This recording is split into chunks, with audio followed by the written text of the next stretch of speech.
Every day's Casual Friday. That means Monday is Casual Monday. Tuesday, Casual Tuesday. Wednesday, Casual Hump Day. Thursday, Casual Thurs. That's what we call it. And Friday, Casual Shabbat. The Majority Report with Sam Seder.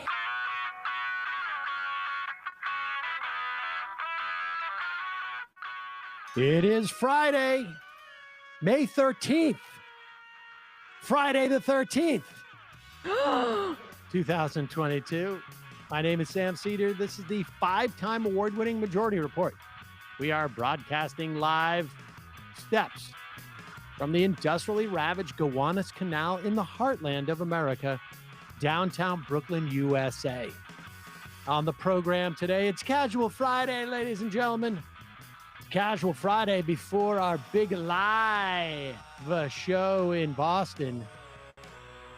Alex Pareene will be joining us to look back on the week that were or was. Meanwhile, U.S. flags at half-mast as the country passes the 1 million COVID deaths mark. And meanwhile, vaccines may be rationed as U.S. runs out of COVID funding. Rand Paul holds up the $40 billion that we apparently have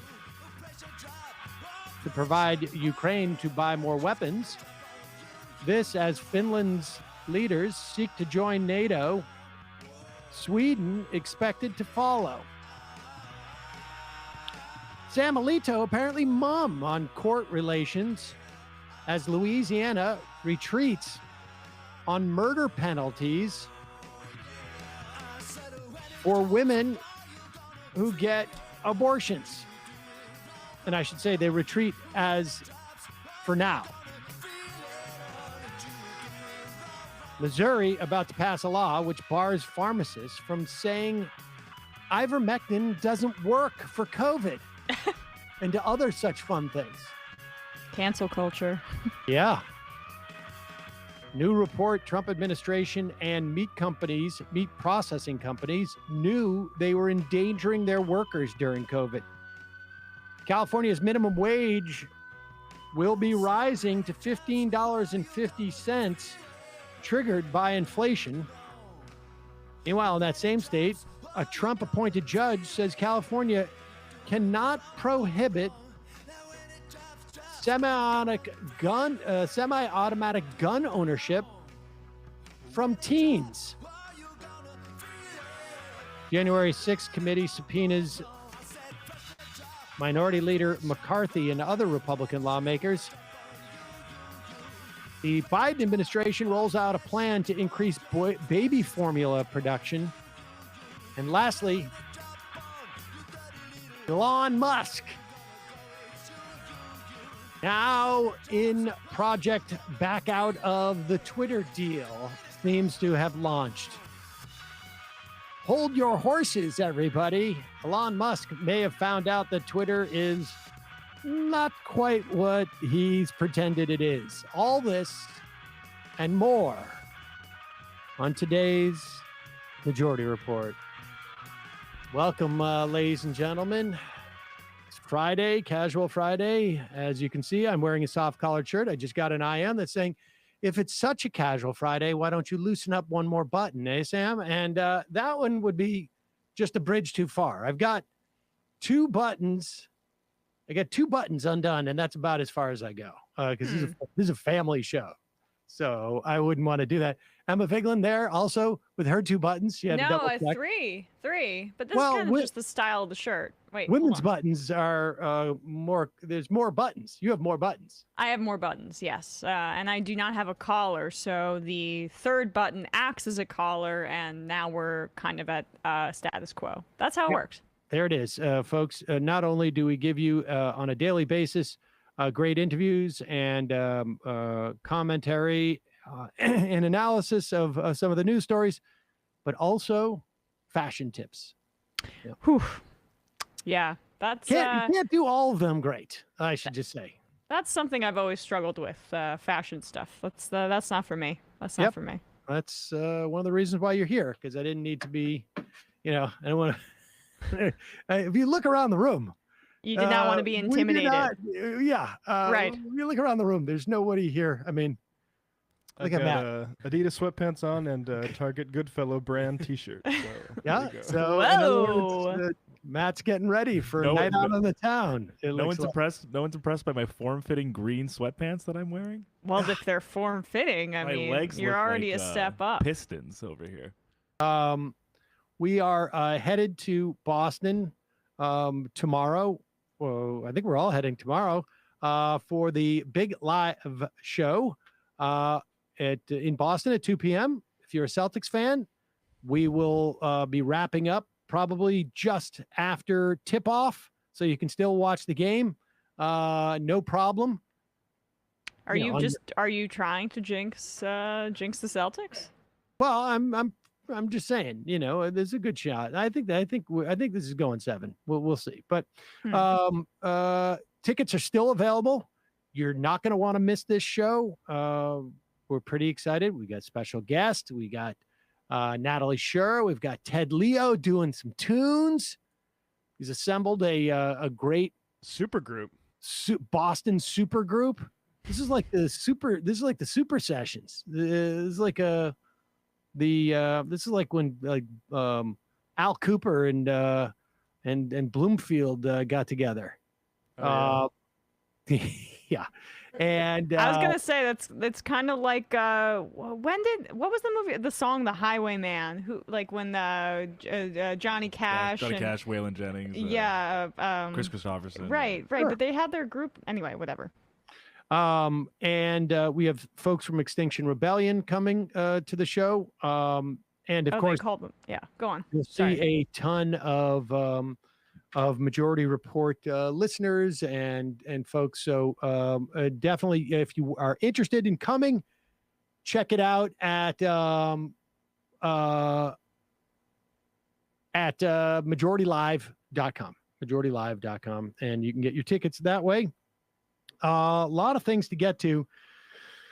This is, par for the course. I mean, it's interesting. We had this story coming out of Louisiana, where a lawmaker had basically introduced to the assembly murder penalties for women who got abortions, and other sundry things that are really, let's be honest, it's consistent.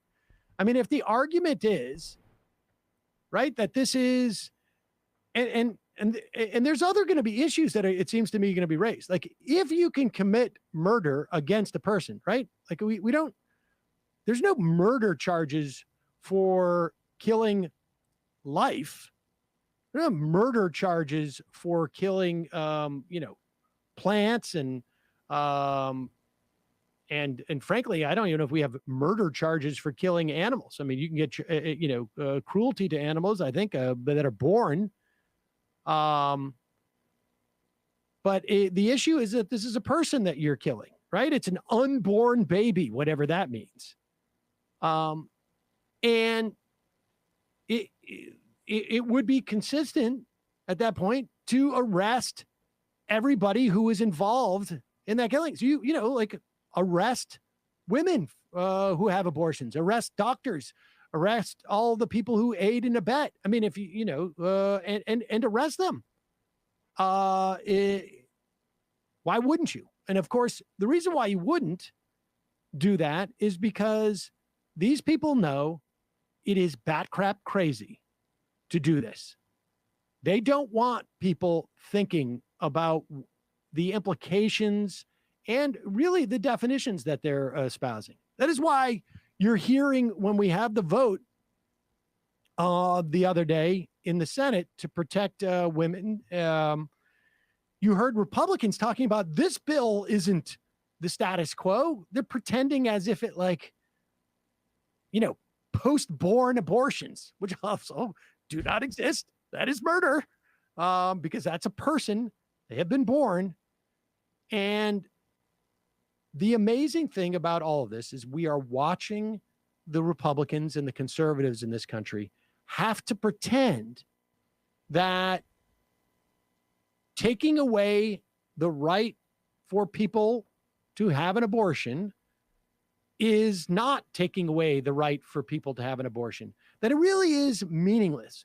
This thing that they have been fighting for 50 years, this thing that was the litmus test for every one of Donald Trump's Supreme Court justices, this thing which really may have delivered the presidency to Donald Trump, now they're claiming completely irrelevant. I give you Donald Trump advisor and also Fox News host, Sean Hannity. Treasury Secretary Janet Yellen, she was supposed to be a brilliant economic mind. As it turns out, Janet has lost all touch with reality. She now wants you to believe that a future Supreme Court ruling on Roe v. Wade is the cause of Joe Biden's economic and energy policies and all the problems we had. I thought this was all caused by Putin and Donald Trump. I guess I was wrong. If the draft of the court's majority holding in Roe versus Wade is the actual decision, what impact will the loss of abortion access mean economically for women? Well, I believe that eliminating the right of women to make decisions about when and whether to have children would have very damaging effects on the economy and would set women back decades. There won't be a loss of abortion access. Pause it. And I want you to go back on this. But let's be clear here. The reason why that question is being asked is because it really is it is one step into understanding what this is about. Of course, for a percentage of women, maybe half, it will. The primary problem will be it inhibits their ability to participate economically. Well, maybe, I don't know, the entire, all of the women are going to be inhibited in some fashion to engage in the economy. It's also going to cause an incredible amount of child poverty in this country. It is going to, it takes away, and by establishing that on a data point in terms of like the economy wide, it allows you to understand what is really going on here. It is a way to subjugate women and bring them back into the kitchen, more or less. And taking away power in more ways than one. And in one way, it's economic power, which is economic freedom, the ability to decide when you want to have a child, when it works for you in your career, etc. And if patriarchy has that leverage over women, it makes things a lot easier to control them. So okay, now we go on to Hannity's. Not only does he not address the question of what it would do to women economically and to the economy writ large.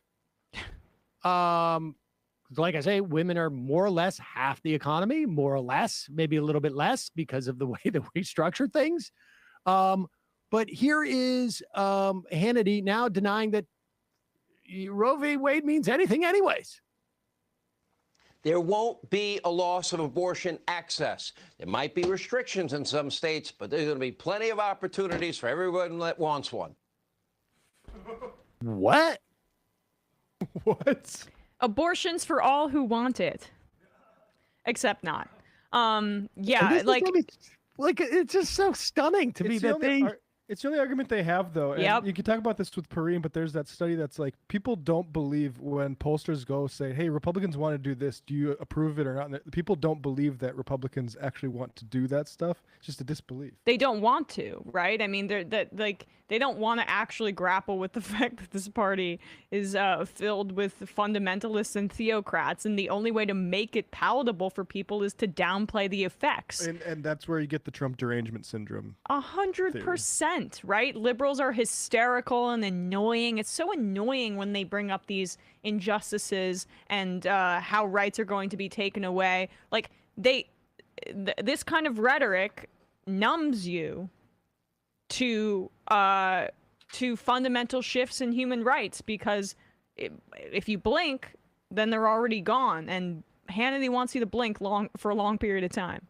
Yeah, it really begs the question, like, why do you care about Roe v. Wade? If it's not going to change anything, well, why do you care about Roe v. Wade? Well, they're putting up a straw man and saying that now their talking point is that Democrats want abortion all the way up to the point of birth, which is not true. It's just not true. And so that's the only argument that they have. Well, they also have the states' rights one. This is just more democracy because we put the question back to the states. And like, let's be clear, a 6-week abortion ban is effectively an abortion ban. I mean, like, they're all going to ban abortion anyways. We know. I know. This. I mean, this I is know. the agenda. We don't need to speculate about this because we can see what's on the books in half the states anyways. So 100%. It is completely just afraid that people are going to find out about this. All right. We got a couple of notes from our sponsors, and then we will take a break and get to Alex Pareene. Folks, I've mentioned this multiple times over the years. We have no memory in this country of anything. I mean, I personally have no memory of anything, but I've talked many times about Gore Vidal in his book, United States of Amnesia. And it is true. I have come to realize over the years that things get memory hold. That's how we end up praising George W. Bush and looking so lovable and recycling and reforming folks from that era. And that's why I want to encourage you to check out this podcast. Very helpful to get recent history. Check out Fiasco. It is a new Audible original podcast. It's documentary style podcast. It's hosted by Leon Nefok. He's the co-creator and original host of Slow Burn. And if you like the classic seasons that Leon and his team made about Watergate and the Clinton impeachment, I think you're going to love Fiasco. Each season of Fiasco goes deep on a huge, important story from American history. It can be relatively, I don't know, it feels like recent history to me. When I was an adult during this period, or close, college student, and brings it back to life through original interviews with key players and witnesses. The newest season of Fiasco is all about the AIDS crisis. It's an attempt to re-examine and reckon with the last time a deadly virus transformed American society. All the uncertainty, fear, prejudice that just came with it. There's new stuff out about Ed Koch lately, and like, you know, look back on the way that he dealt with AIDS and Reagan. Really interesting stuff. Very important for you to get this recent history to be able to contextualize what's going on today. You can listen to the new season of Fiasco exclusively on Audible. Just go to audible.com/fiascopod or text fiascopod to 500-500. So that's audible.com/fiascopod or text fiascopod to 500-500. Also, today's program sponsored by my favorite sponsor. And I think these guys are coming down to the show in Boston, which I am super excited to finally meet these guys. Sunset Lake Sabbaday.com. In fact, I may even just on the Boston show say these 3 letters right here, Sabbaday, in the way that you're actually supposed to say them, because I can. Use the coupon code LEFTISBEST, or as I say, laughed as past, for 20% off on all of their products. They have new gummies, and I haven't tried them yet. But vegan melatonin CBD gummies, obviously for sleeping, but they are vegan and they have melatonin and they are Sabbaday gum. Oh, did I say the other word? Sabbaday gummies. No. They have the gummies. They have the tinctures, and I am big on the tinctures. They have a salve with arnica, which they don't suggest its use for this. They say it's for muscle relaxing, but it is great for my eczema. Do not put it on your face. Arnica, no good on your face, around your eyes and your lips. Be careful, even though Dorsey uses it for his beard wax. They should come up with a Sabbaday beard wax, I think, personally. But anyways, they also have coffee with Sabbaday. They have fudge. They have smokables. after a nice meal, just to recall my days when I used to smoke cigarettes. I'll maybe have a smokable and relax. It's nice on the weekend. They also have keef and flour that you can mix with your other smokable products, now legal in New York State. So check it out. SunsetLakeCBD.com. They have great agricultural practices. They use, they're pesticide free. They use integrated pest management, organic fertilizer, integrated. They use regenerative farming techniques, and they also are a movement partner supporting the Worcester nurses, supporting Project Innocence and soup kitchens, and just great folks there. SunsetLakeCBD.com. Left is best for 20% off. Check it out. All right, quick break. Alex Pareene will be joining us.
We are back. Sam Seder on the Majority Report on the ping, as we call it. Alex Pareene, host of the Politics of Everything podcast, and also are you contributing editor to New Republic? What is your contributing? Yeah, my title is contributing editor to the New Republic, and contributing editor, and of course the proprietor of the AP, the good one. Mm-hmm. The good AP, yeah. The AP Substack. Alex Pareene. Welcome back to the show, Alex. And you're in a new location. You got a whole new backdrop for it. Yes, Globetrotter.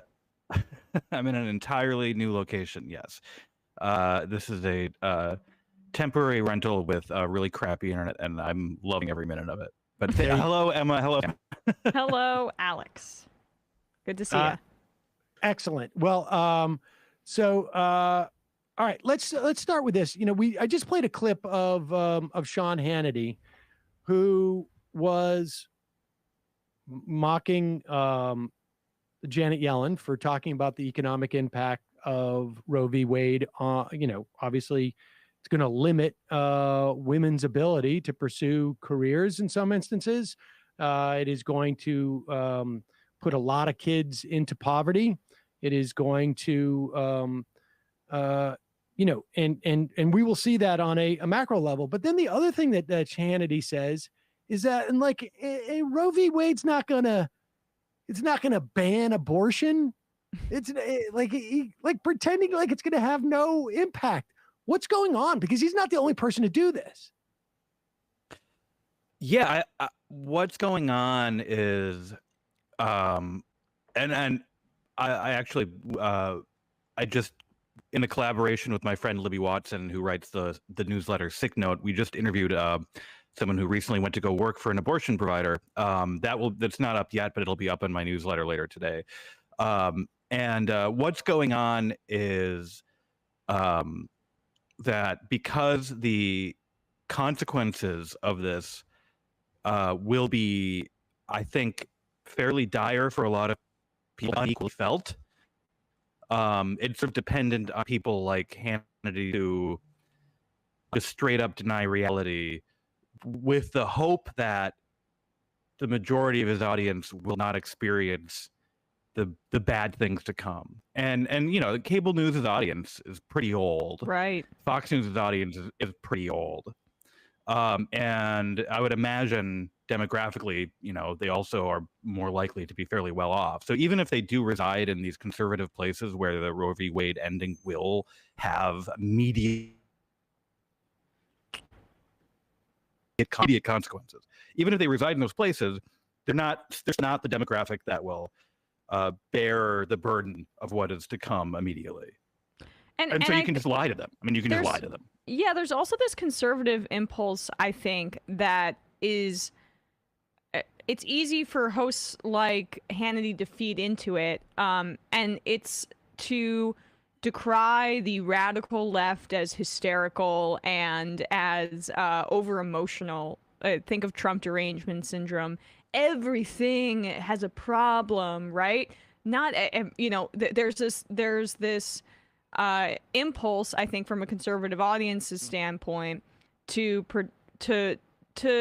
feel okay, to feel like their society is organized in the exact right way, and there's no problem here. And so that it's like a cozy bedtime story, and I think like that's primarily what a lot of conservative hosts are feeding into right now. Totally. I hadn't thought that they, it hadn't occurred to me that they are that sort of aware that like their audience is just not going to feel the impact of it. I mean, I guess maybe they would have, possibly like their kids might be stuck here, but also, and maybe they're just sort of like, sort of stepping up on things, because I think it seems to me inevitable, if the Republicans control all three branches of our government, that they're going to they're going to ban abortion across the board. I mean, they're gonna push a federal ban. It seems to me quite obvious. I know that McConnell said we wouldn't get rid of the filibuster, but I don't believe that for a minute. I think he'll be pressured into it because their losses would be devastating if they didn't, it seems to me. And the flip side of that is we got, I think it was, I can't remember who it was that was on the Senate floor talking about why the Republicans voted against, McConnell, I think, said the same thing, why they voted against the protect abortion bill that came up onto the Senate floor. But they claim that the bill itself went way beyond where we are today. And, introducing some other type of double abortion or hyper abortion, like what, like they've had to create some other villain besides abortion, because I just don't think that it's even close to sinking into the American public what is about to happen. Yeah, I think I'm sorry if my connection's really bad now. I might have to call in, Sam. But let's do the call. Let's do the call in since it's breaking up. We just sent you the number. So why don't you just call in? We've got a picture. Talk in 1 second. Okay. Okay. There it is. There's a picture There's of Alex. Alex. Yeah, and he's gonna call in right now. And when he does, I'm going to take that call, right, guys? Yes. Okay. I got a little bit of a. Should we take a break? Let's take a. Well, let's take a quick break, and then when Alex gets back, we'll pop back on.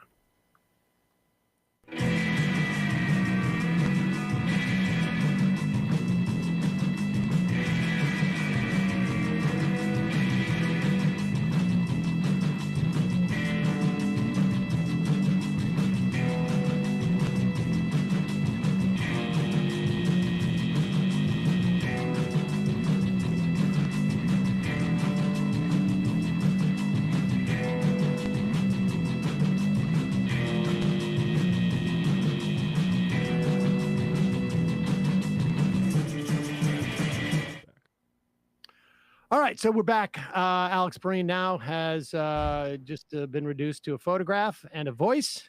Sorry about that. But it's the vagaries of internet connections. All right, but Alex, so I was just saying that the sort of the flip side of Republicans pretending that getting rid of Roe v. Wade is not going to impact anything that's going on, they are now trying to create this sort of boogeyman of the attempt to legislate a version of Roe v. Wade, essentially, would, I don't know, create some new wild hyper version of abortion that they say is not status quo.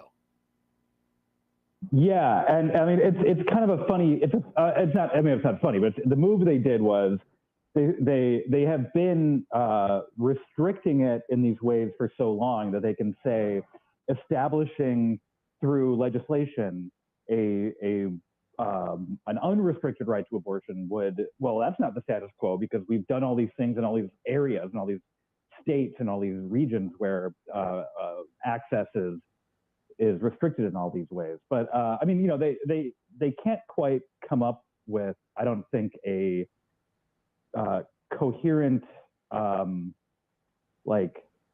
what the bad case scenario is of just sort of enshrining the right in law. So it's really just saying there,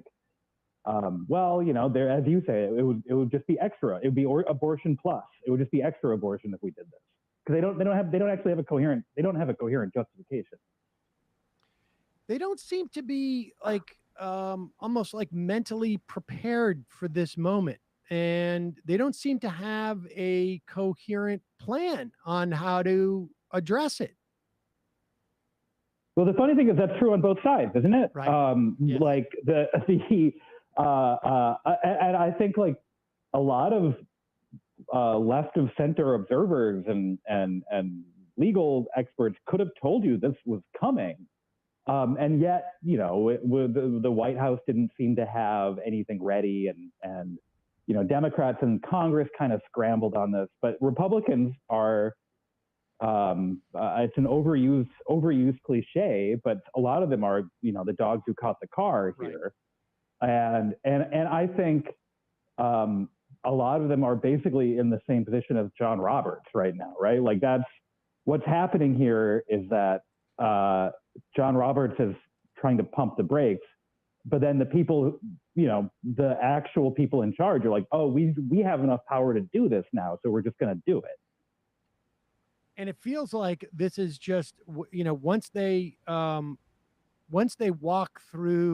cross this Rubicon, I guess, all bets are off. I mean, right? Like there's no inhibition.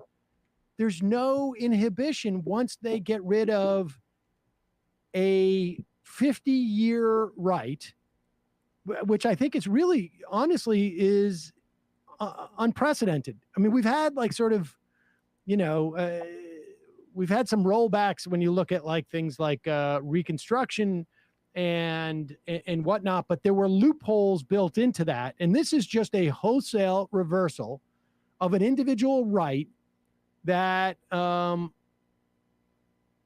women have had in this country for 50 years, and it's going to be rolled back.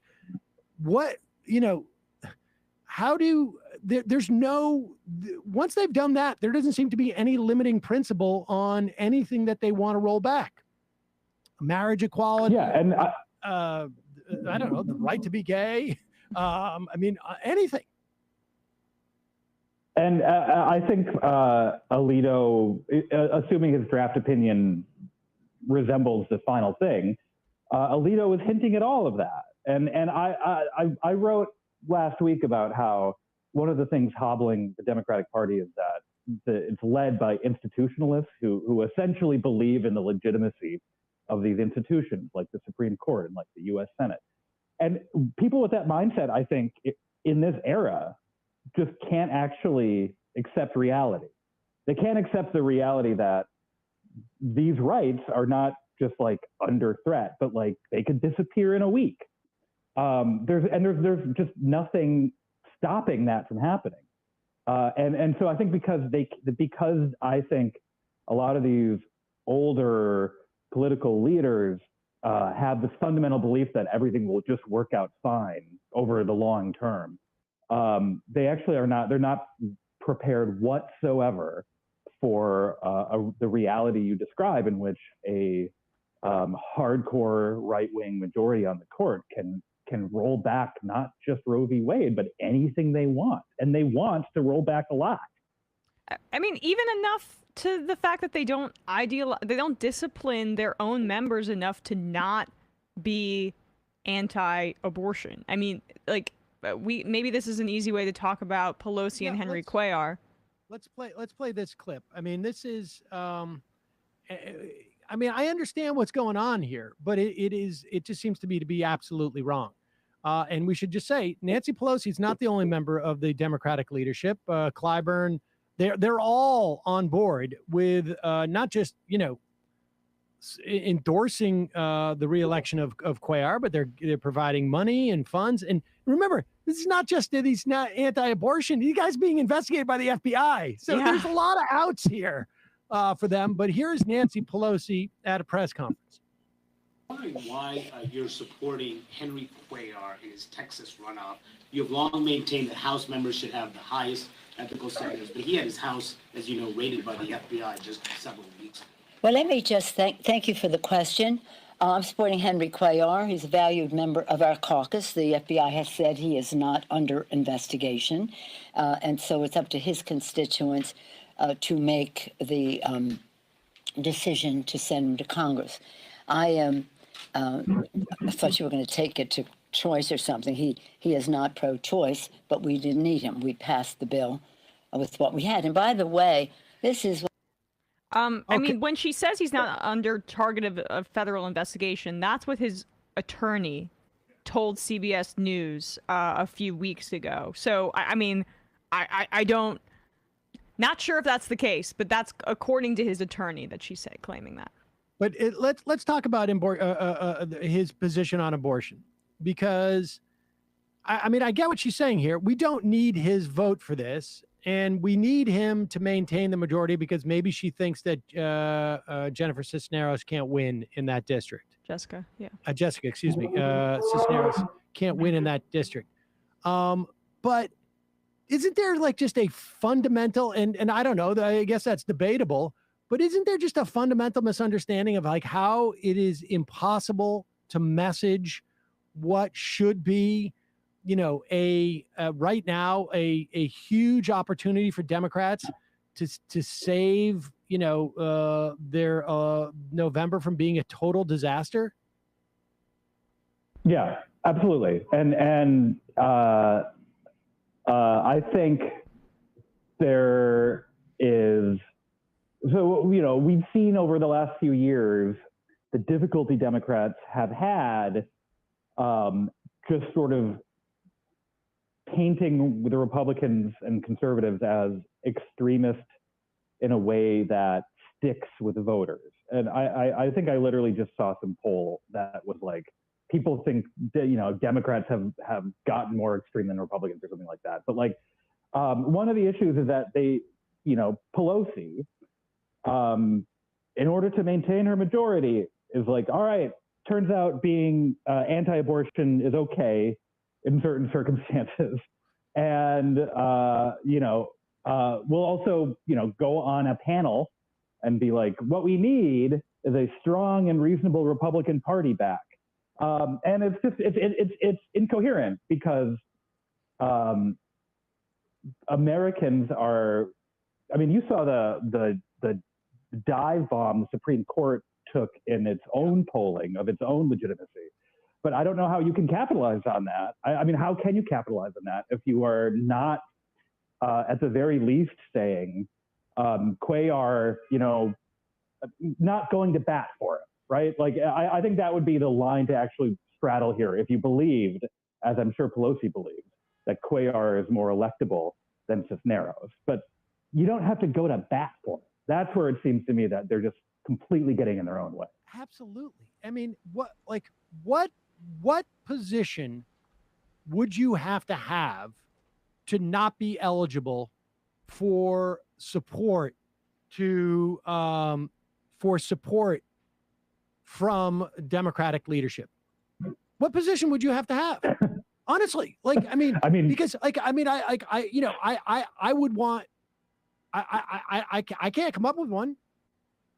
Not on the right. There are no right-wing ones. There are left-wing ones you can't have. But yes. Yes. I mean, honestly, like, what is the point? This is pretty low-hanging fruit. This is like, you know, we want to, you know, deliver a message that's pretty straightforward, and they're stepping all over any of their messaging. I mean, it's fascinating. It sort of reminds me. And look, I get the idea that we want to hold the House, but the fact is that the name of the game right now is the Senate. It doesn't matter holding the House. Like, I can understand why they say we need Joe Manchin, because stuff is happening in the Senate. We are, you know, at least getting judges on there. And at least, you know, in the event that the Supreme Court, you know, somebody gets hit by a bus, I think, let me just quote you, and I always appreciate when people say stuff like this.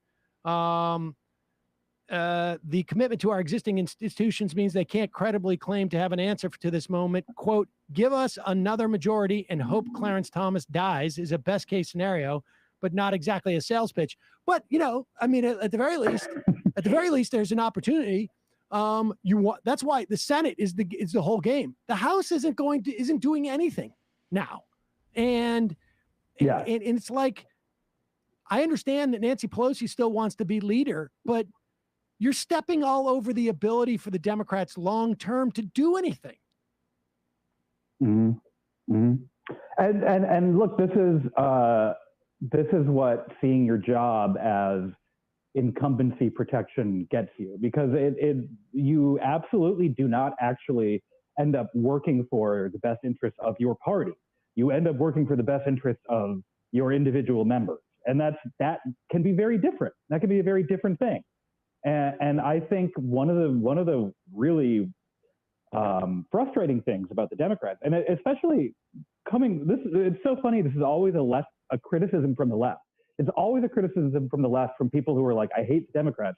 Because one of the things that frustrates them is that Democrats don't actually seem to want to fight to win power for themselves, right? Like they want to maintain Nancy Pelosi's leadership.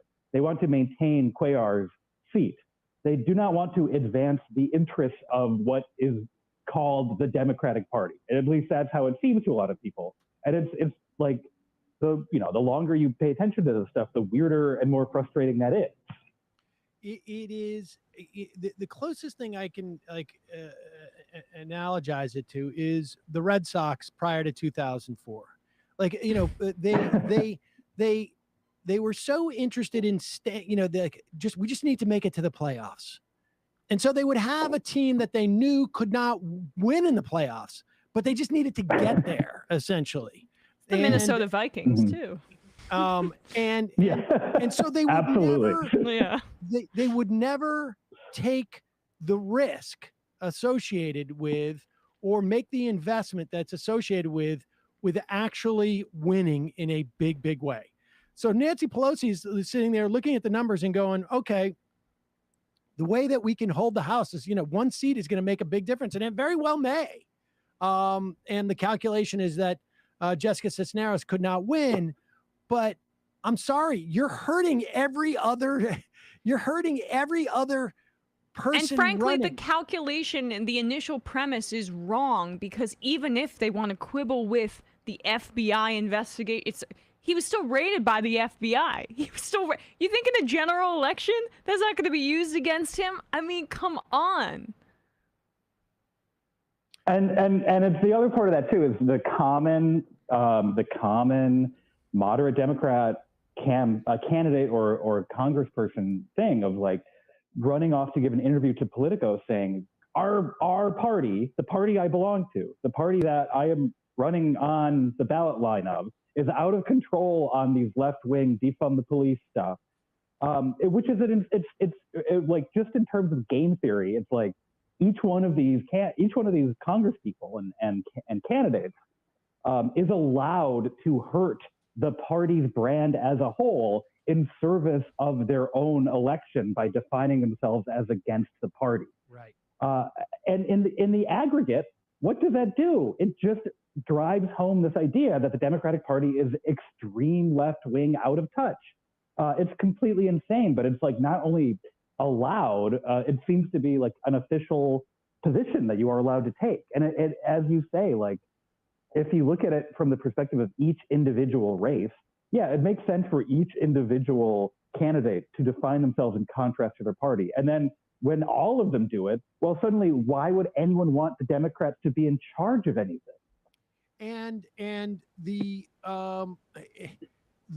pit, I mean, they're going to be successful at this pitch of like, rolling back Roe v. Wade is actually the way to maintain the status quo in terms of abortions. And what the Democrats want to do is an extreme furtherance. And that's going to seem somewhat reasonable to a public that is like, always half or, 1/4 or 1/8 paying attention, because being against abortion definitionally can't be so extreme that it couldn't allow you to be in the get support from the top echelons of the Democratic Party. I mean, it's nuts. It's nuts. Yeah, absolutely. Yeah. And I think too, Pelosi saying like, well, he may be, I mean, so look, we talk about how old the leadership is, and this is a reflection of I think, a sort of belief among people of that political generation that Roe v. Wade, because it was settled policy, meant that you could indulge the occasional Catholic, rhetorically anti-abortion candidate. And that was fine to win those voters in districts where that was necessary, because they could say, oh, I'm personally against abortion. And you would know, but don't worry, that's settled law, so it doesn't matter. That's not the world we're living in. And that has not hit home with the leadership of the party. That this is real, it is happening, the restrictions will be real, it will be outlawed, people will be prosecuted, it's all actually happening. She, in 2017, told the Washington Post that abortion is, quote, kind of fading as an issue. It really is. That's what she said in 2017. Jesus. Like, talk about a I didn't remember that one. Yeah, I mean, I've been pulling up this article, I think, once a day to talk about this on the show because, I mean, doesn't that say everything there? Why they were so ill prepared for this moment? They took it for granted. And at the same time, this like archaic leadership perceives abortion as such a sticky issue. It's so, we don't want to even say the word, right? They're still operating in this Reagan Democrat mindset that they're completely disarmed when the most predictable thing ever happens. This was the number one consequence, and the stakes were when we were talking about the Supreme Court fight and why Obama's nominee, Merrick Garland, was being held up.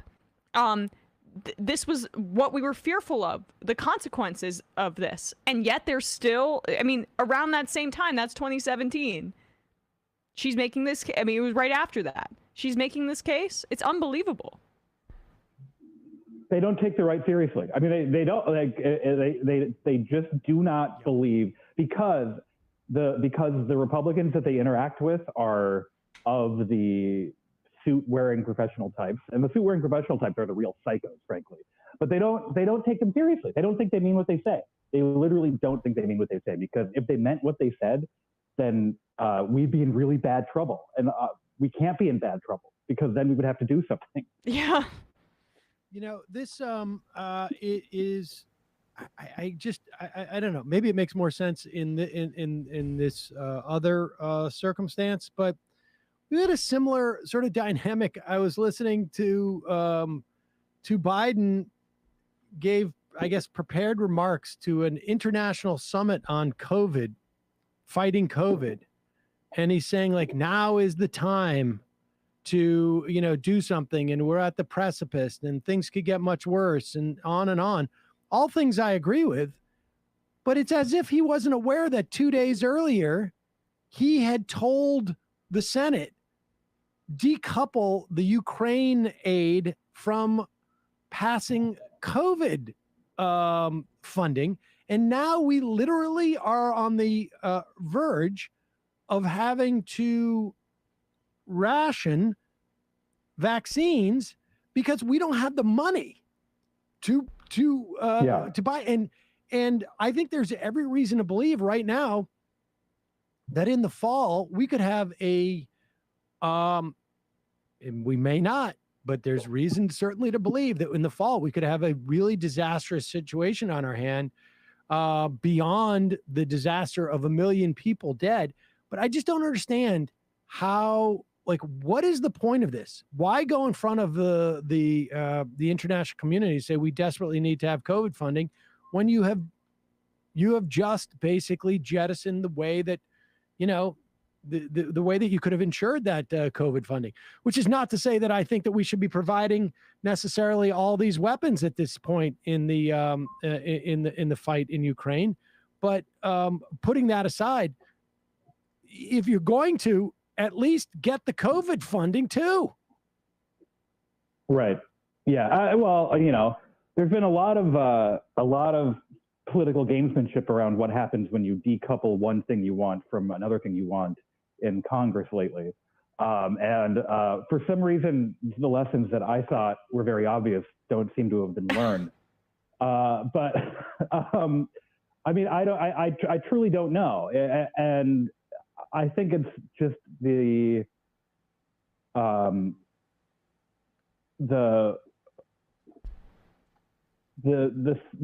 Senate is so dysfunctional, but the White House is just so, I don't even know if they're in denial about it, but it's like they just accept it as a natural feature of the landscape, right? Like they accept as just a natural feature of the landscape that Congress is broken and nothing can work. And so you have to do these workarounds. You got to, decouple stuff so you can fast track one thing sometimes. And then they don't even connect that to the rhetoric you were then talking about, where you go and give a big speech and you say, it's urgent and necessary that we do this. And that's actually a really common mode in Washington, is to say it's urgent and necessary that we do this while not actually trying to think of how you would do it with the current institutions that we have. Like they're not, these people don't even connect those ideas in their head.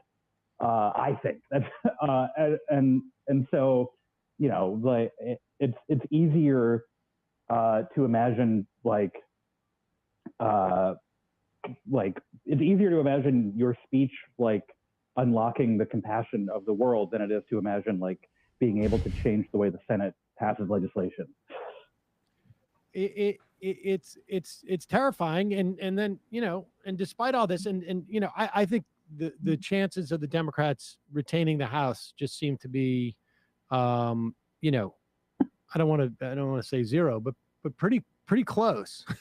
Particularly after, you know, and I guess it remains to be seen, but New York is going to be losing 3 or 4 seats that, you know, maybe we had anticipated would be going to Democrats because of these redistricting maps need to be redrawn. But, you know, again, we need to see how that turns out.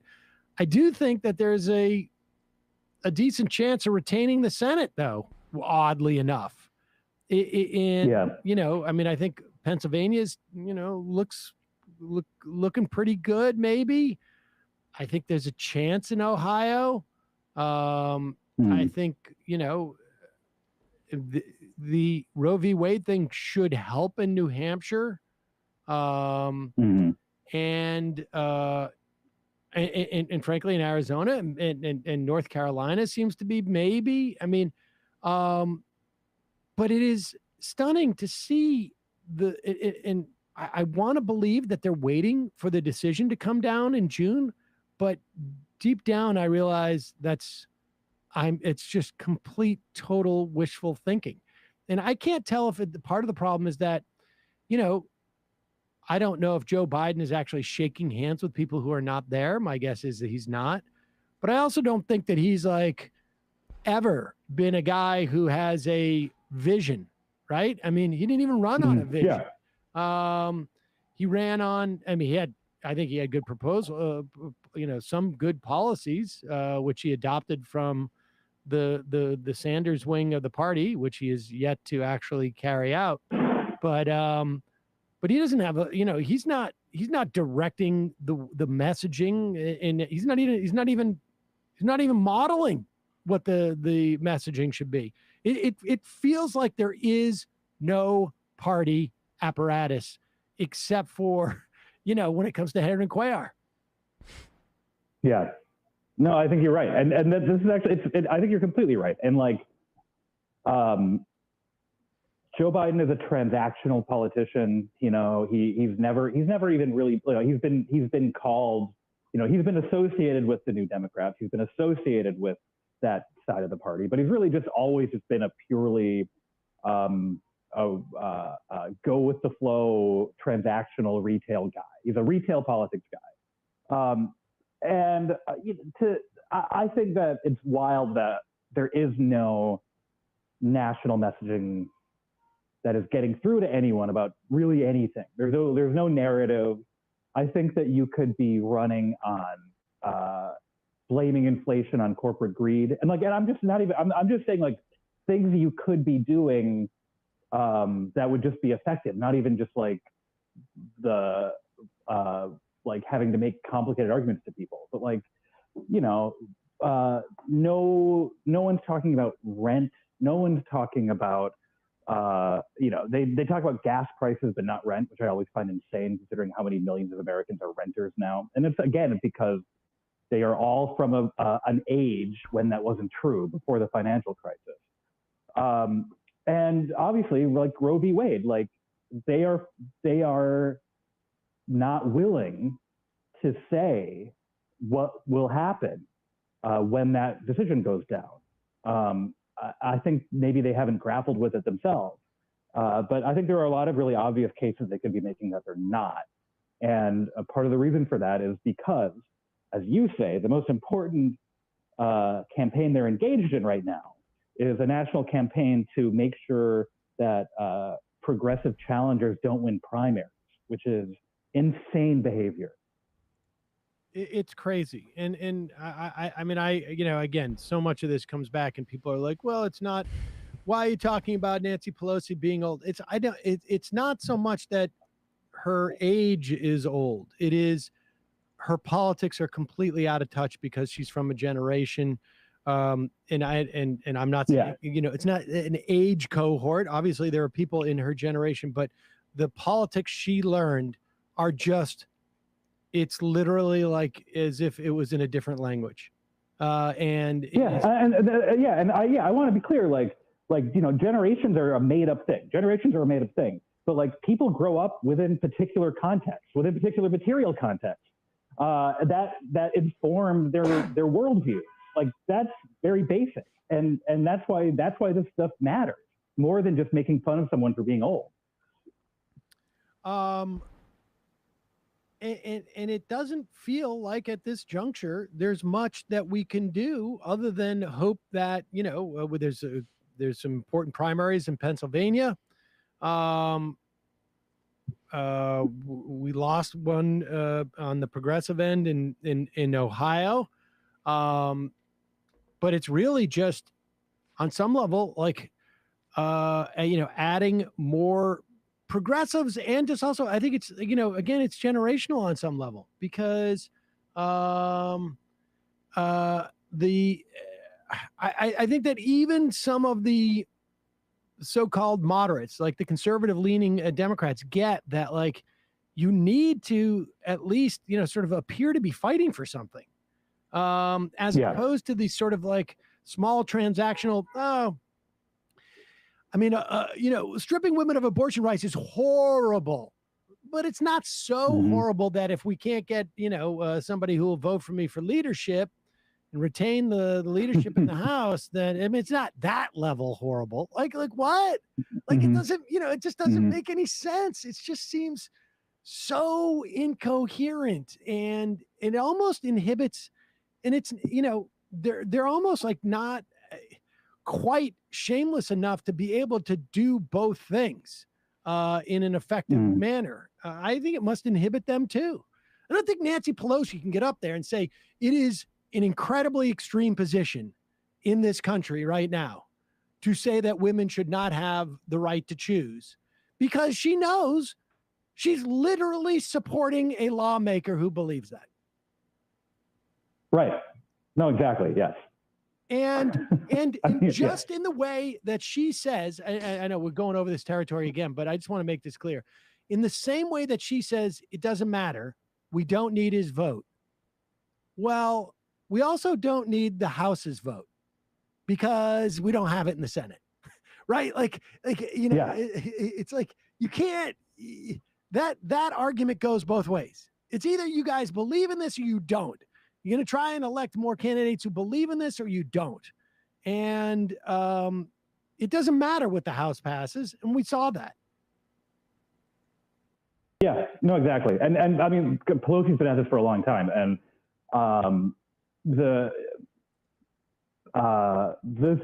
her regular routine of pointing to things she got passed in the House that go nowhere in the Senate, I think it's grown a little old.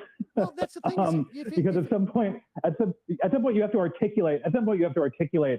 Not even, you don't have to. I mean, you have to articulate that you have some plan. You have to make it clear to people you have a plan for how you will accomplish the shit you claim to want to accomplish. I mean, if there was also any evidence that passing these bills in the House had any political value writ large, I would be, it would make some sense. But they passed all those messaging bills, and it did nothing, not materially and not politically, neither. Well, I mean, yeah. I think what I think is another new reality that has not been absorbed by Democrats is that the days when campaign mailers that could tout your vote on an issue actually meant anything to anyone are, if that ever worked, are long gone. Because the opposition is not just going to make hay of some sort of trap vote you took. They are just going to make things up. And that's been true for years now, and it doesn't seem to have changed how members of Congress act, which I find quite odd. It is stunning to watch this happen over and over again. Well, hope springs eternal. Maybe they'll shift after the court actually announces. I don't know how you go back and claw back that money from Cuellar, but we will see. Alex Pareene, always a pleasure. Yeah, thank you very much. Thanks so much, Alex. So we got to take a break and head into the fun half of the program. Dave from Jamaica. Sam, I must say, recently your criticism of the Democrats is on point, but it's not helping the base to increase voting percentages, and it showed in primaries, and it will show in midterms. Can't we wait till midterms to understand that Democrats need all of our support to get back some seats or even retain? How is it smart for us to criticize the establishment so often when we know they're not listening? Why not reduce harm, increase voting participation, and get Democrats back to power without the need for Manchin? Look, I agree. I mean, we started off this program by, talking about, or I guess, maybe it was a pre-record, but, we've got primaries in Pennsylvania on Tuesday. Hugely important for people to go out and vote. I think I mean, I don't know how much clearer I can be that we need to vote for Democrats. Yeah. But if it is true that criticizing Nancy Pelosi and the leadership of the Democratic Party are doing so depresses turnout, despite the fact that we also say you got to go out and vote for them, then how can it be true that we're not going to have any impact on Democrats? Because the reality is, the show, there are probably far more people who are involved in progressive politics actively who listen to this show than voters who are like, I'm a little swayed by Sam's critique of Pelosi. I'm not going to vote for, I don't know, for Jessica Cisneros. I mean, I just don't think that's happening. Yeah, I think, Dave, understand your fears, but I think the audience's ability to critically think about this and do multiple things at once is, I think it's more than sufficient. Yeah, and also we have to rehash our dispute with Jimmy Dore about this exact strategic question enough to where I think it probably gets through to people. Yeah. Oh, Dave from Jamaica said that someone was taking his name. That's not cool. I was going to say that didn't seem like a Dave from Jamaica point. Yeah. Meanwhile, Split the Spliff,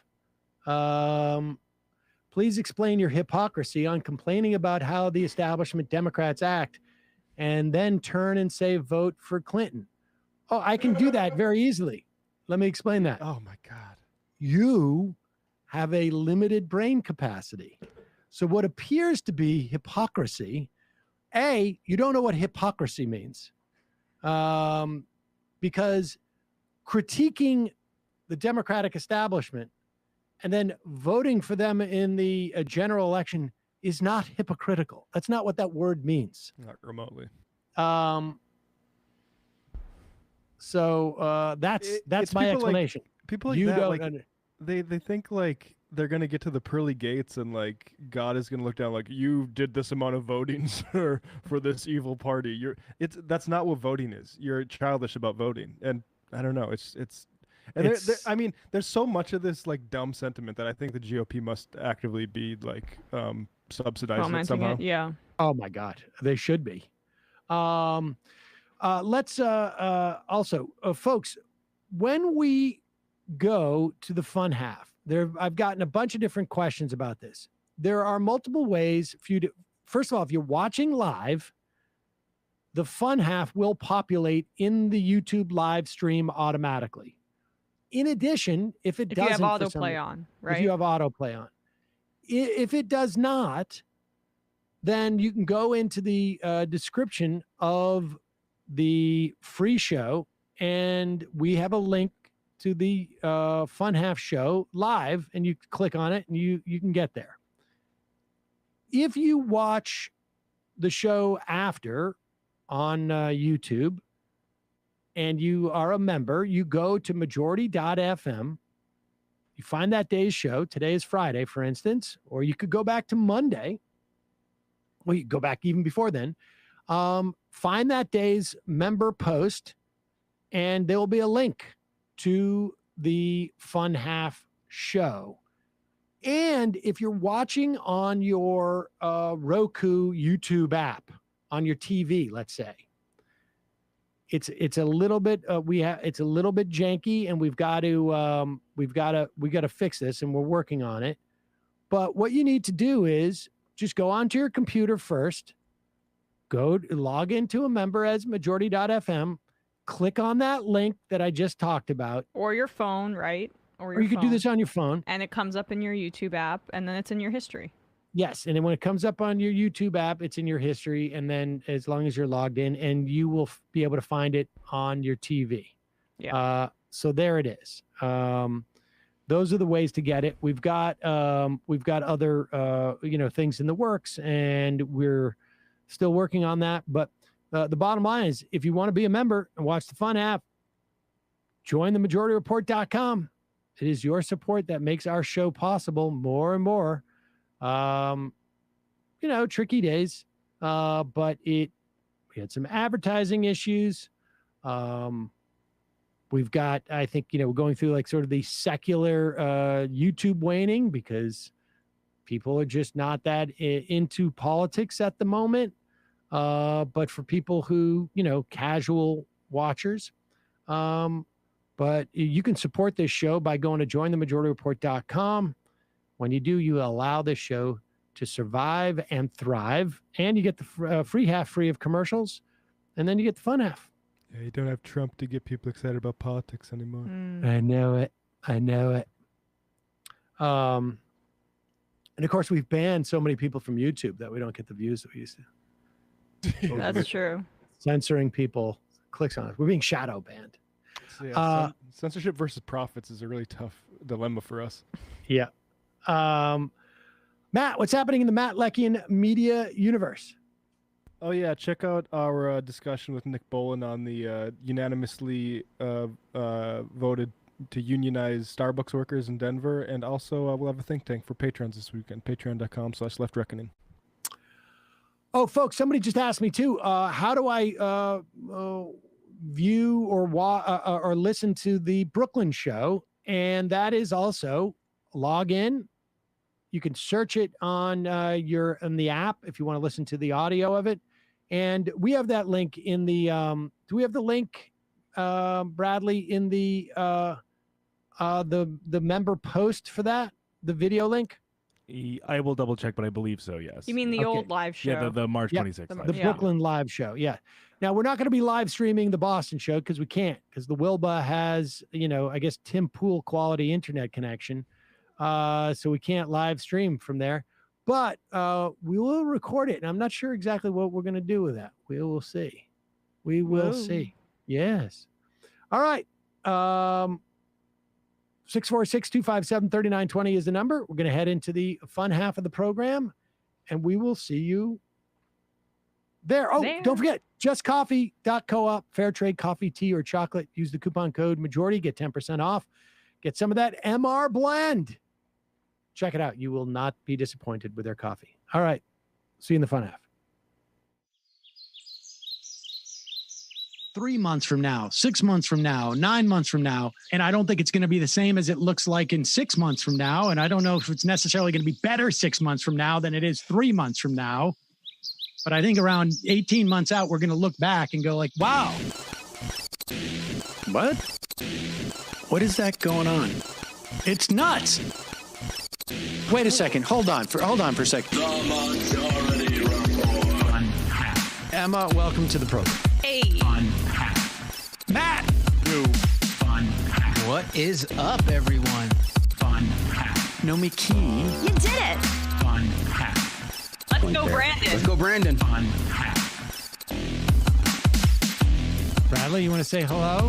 Sorry to disappoint everyone. I'm just a random guy. It's all the boys today. Fundamentally false. No, I'm sorry. Women's Stop talking for a second and let me finish. Where is this coming from, dude? But dude, you want to smoke this 7A? Yes. Hi, me? This me? Yes. Is this me? Is it me? It is you. Is this me? Hello, is this me? I think it is you. Who is you? Oh, no sound. Every single freaking day. What's on your mind? Sports. We can discuss free markets and we can discuss capitalism. I'm gonna go start watching. Libertarians. They're so stupid, though. Common sense says, of course. gobbledygook. We fucking nailed him. So what's 79 plus 21? Challenge met. I'm positively quivering. I believe 96, I want to say. 857-210-501. 1/2. 3/8. 9/11, for instance. $3,400, $1,900. 6, 5, 4, $3 trillion sold. It's a zero-sum game. Actually, you're making me think less of it. But let me say this. Poop. You can call it satire. Sam goes, it's satire. On top of it all, my favorite part about you is just like every day, all day, like everything you do. Without a doubt. Hey, buddy, we see you. All right, folks. It's just the weak being weeded out, obviously. Yeah, sun's out, guns out. I don't know. But you should know.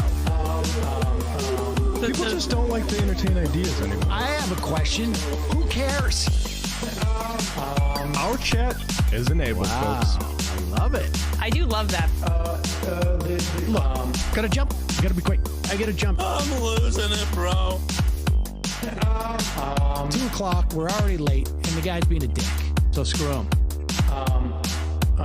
Sent to a gulag? Outrageous. Like, what is wrong with you?